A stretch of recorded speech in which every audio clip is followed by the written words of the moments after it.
মুক্তিযুদ্ধের ইতিহাসের লাগে বর্তমান ইতিহাস মিলায় দেখেন, বইয়ের লাগে মিলে নাকি এবং বাস্তবের লাগে ক্রিশ্চিয়ান মিলে ছিল, নাকি? দে আর ভেরি হেল্পফুল। তারা আমাদেরকে সাহায্য করতেছে, কোথায় কি কত মানে সুইচ মুইচ কোথায় কি করতে হবে বলছে। তো প্রথমেই ডালিম হ্যান্ডসেটটা নিয়ে একেবারে দাঁড়ানো অবস্থাতেই উত্তেজিতভাবে বলা শুরু করলো যে দেশে একটা বিপ্লব হয়েছে, army has taken over the control, Sheikh Mujib, আমার মনে হয় শেখ মুজিবকে হত্যা করেছে, এটাও সে ব্যবহার করেছে।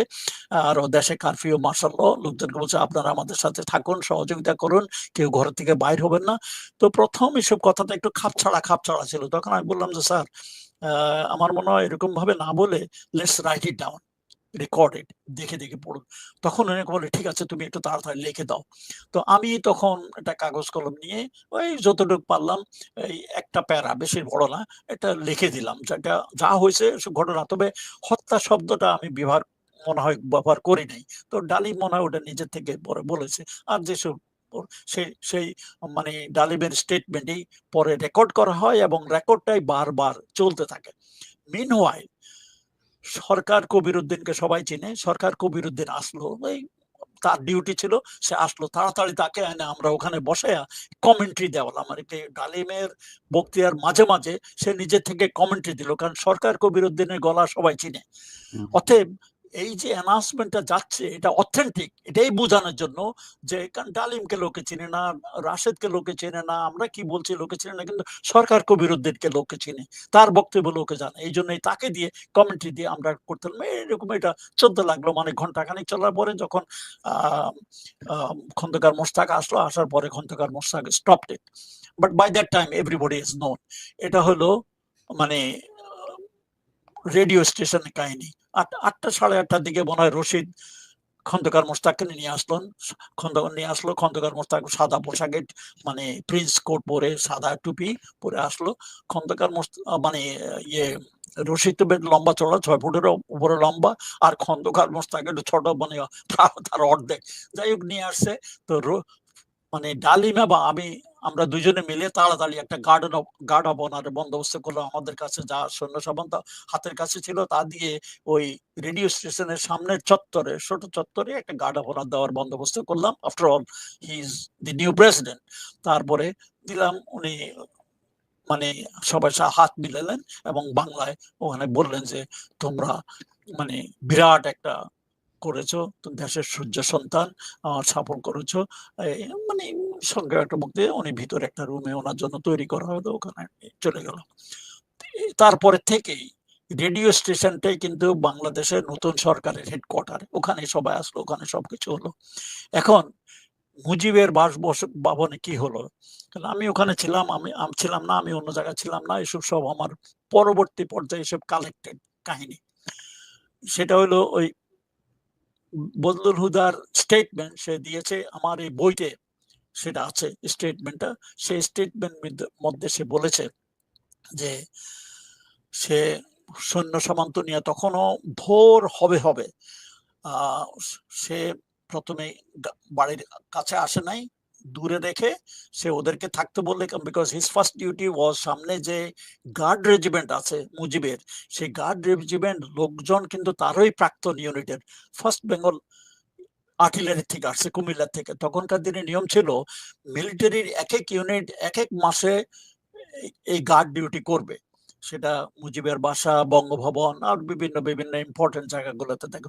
তখন ওই মুজিবের বাসার দায়িত্ব ছিল ফার্স্ট ফিল্ড আর্টিলারির রেসপন্সিবিলিটি। এই আর্টিলারির কমান্ডার ডালিম ছিল এককালে, আগে পাশা ছিল তারপর ডালিম, আর ওই ইউনিটের অ্যাডজুটেন্ট ছিল বজলুল হুদা। এরা সবাই কিন্তু খুব পপুলার অফিসার, সবাই তাদের মানে ইউনিটের সবাই তাদেরকে চেনে।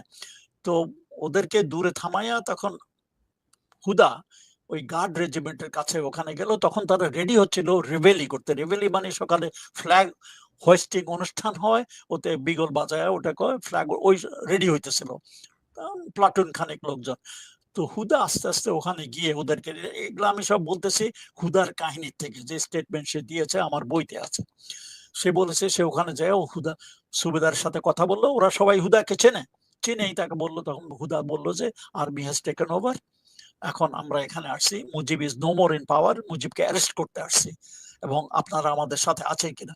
এক বাক্যে সবাই বলে, স্যার আমরা আছি আপনাদের সাথে।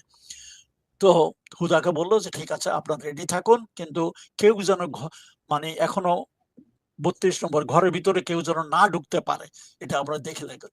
কিন্তু এই হুদা বলছে আমি একটু আমার সৈন্য সামন্ত নিয়ে আসি এবং এলএমজি বিভিন্ন জায়গাতে আমি বসাবো, সেগুলো ঠিক করে আসি। মিনওয়াইল ওই লান্সারের লোকজন আইসা তারা ভিতরে ঘরের ভিতরে ঢোকার জন্য মানে ইয়ে করতেছে। আর একটু বছরে দোতলা থেকে নিচে এসে কমর্শন সমস্যা শুনে উপরের থেকে শেখ কামাল, শেখ মুজিবের বড় ছেলে, তখন সে ক্যাপ্টেন কামাল, কিন্তু সে তার স্টেন গান না করে উপর থেকে গোলা ছুটতে ছুটতে নিচে দোতলা থেকে নিচে আসছে। আর আরো বলা হয়েছে উপরে দোতলা থেকে সুলতানা শেখ কামালের ওয়াইফ, সেও একটা মানে অটোমেটিক রাইফেল দিয়ে দোতলা থেকে নিচে যে জমাত হয়েছে তারা বুঝতে পারছে তারা কেউ অ্যাটাক করতে আসছে, মানে ৩২ নম্বরে মুজিবের বাসী, ওখান থেকে গোলাগুলি করছে। এসব গোলাগুলি হওয়াতে একজন সিপাহী মারা গেছে, আরো মনে হয় ২-১টা ওয়ান্ডেড হয়েছে, কারণ তখন অন্ধকার ছিল, অন্ধকারের মধ্যে গোলাগুলিতে পড়ছে, মারা গেছে। এই এখন চোখের সামনে তাদের একজন সিপাহী মারা গেছে, এটা দেখে অন্যান্য সিপাহীরা খেপে গেছে। গুলি আগে স্যার শুরু হলো কাদের পক্ষ থেকে?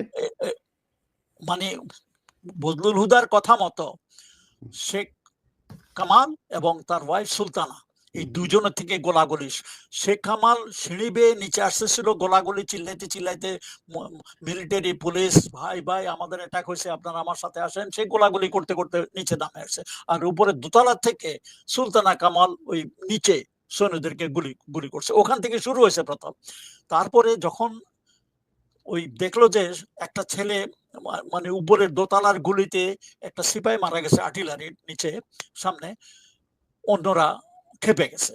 তখন একজন নাকি বলে উঠলো শালার গুষ্টি শুদ্ধ সেট করে দেয়।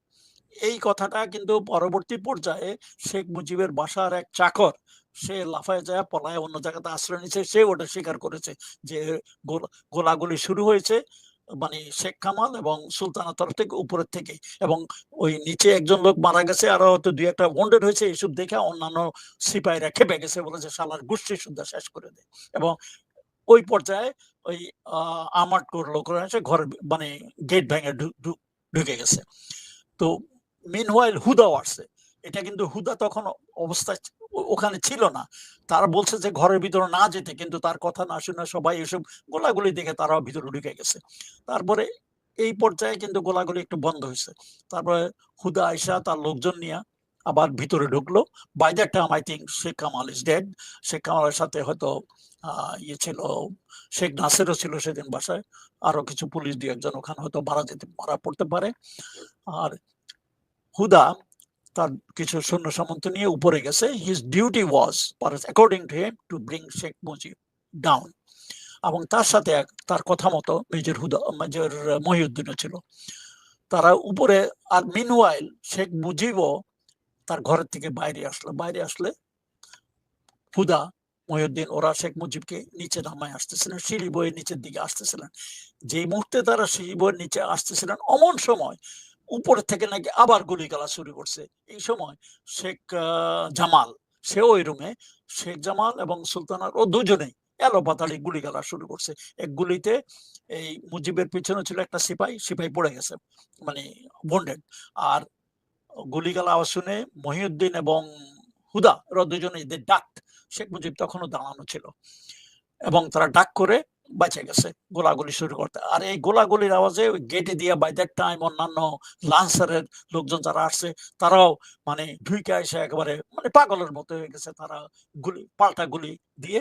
এবং মুজিব উনি নিজে অনেক বড় লোক, লম্বা চড়া, আর গুলি ওই মুজিবের গায়ে লাগছে সবগুলো, নিচে থেকে গুলি করছে, and he fell down and streaming blood। এই হলো মানে